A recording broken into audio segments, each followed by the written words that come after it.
क्या बात बा काजल? ए तरह खबर पे खबर देके हमरा के काहे बुलैलू है? ई बताबे खातिर छोटे सरकार कि अब हमनी के छुप छुपा के करे वाला प्यार दुनिया में छुपावे लायक न रह गईल। काहे? का भइल?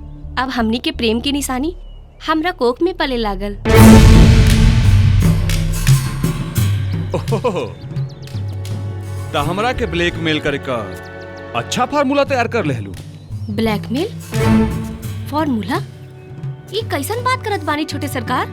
बिल्कुल सही कहा था। जवानी का जोश में तू अपन होश भुला गई। गलती तोहार बा, तू समझा। ना ना छोटे सरकार, ये दुनिया में अब मुंह दिखावे के लायक न रह जाई। हमार भैया हमरा गला घोट के मार दिए। ए तरह धोखा मत दी छोटे सरकार। देखा काजल, हमार प्यार कैसा निशानी पता ना जाने कितना लड़कियन के पेट में पल रहा बा। उसका होशियार रहनी। देखा, तू सीधे डॉक्टर से मिलके साफ सफाई करवा ला, झंझट खत्म हो जी। ना छोटे ठाकुर, हम वो तमाम लड़कियन में से ना है। काजल नाम है हमार। आँख में लग जाइब तब बन जाइब सिंगार, और माथे पे लग जाइब तब बन जाइब कलंक। तू हमरा इज्जत और जिंदगी से खिलवाड़ कैले बड़ा। इतना आसानी से हम चुप ना बैठा। जो गर्दन में ढोल बांध ले और बजाओ, सबके बुलाओ, गांव समाज पुलिस कोर्ट कचहरी। देखा तो नहीं कि हमार के गांव उखाड़ लेता। जा।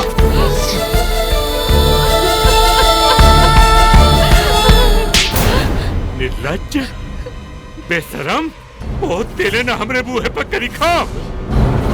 आज हम तोरा की चिंता न छोड़े।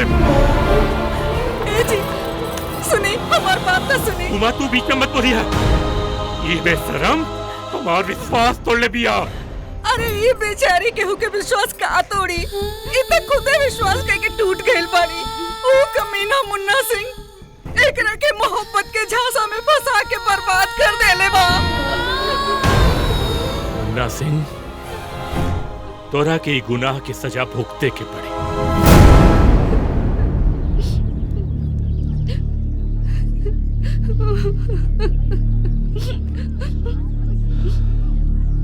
दोनों पक्ष के बात सुन के बहुत तकलीफ हो रहल बा। इंसानियत जब नीलाम होला न प्रधान जी, तो शैतान खुश होला और इंसान दुखी। अपन फैसला सुनाई। शैतान केहू और ना, तोहार बहिन बिया। महल के रानी बने के लालच में आपन जवानी बरसात के पानी नियन मुन्ना बाबू पे बहा देलस, और तय ओकरा के गंगा जल साबित करे में लागल बाड़े। जवान संभाल के प्रधान जी।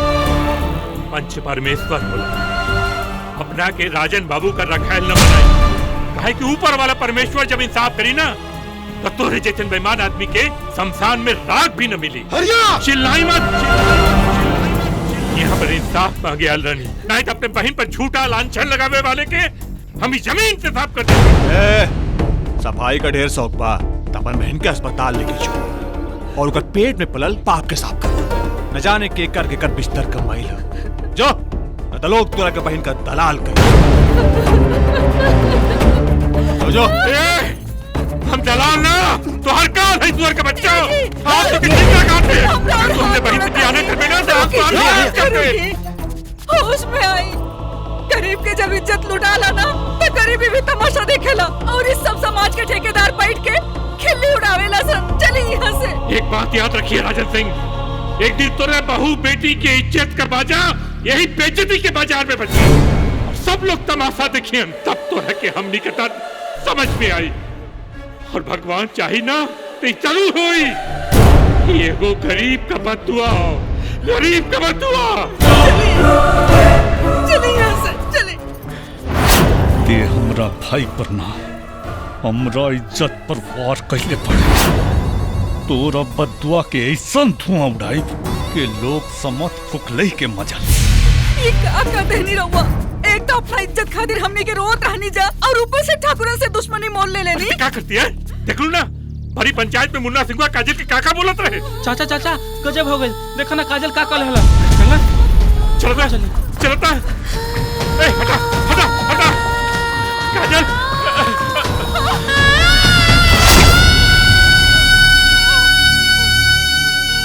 काजल काजल, क्या कर ले लू बेटा, क्या कर ले लू।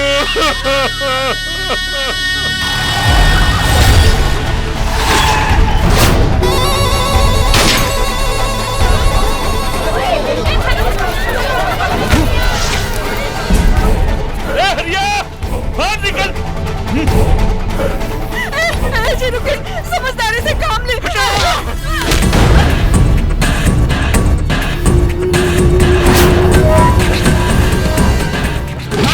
ते मुन्ना सिंह पर हाथ उठौले, आज तोरा के जिंदा ना छोड़ो। मार से निकला के।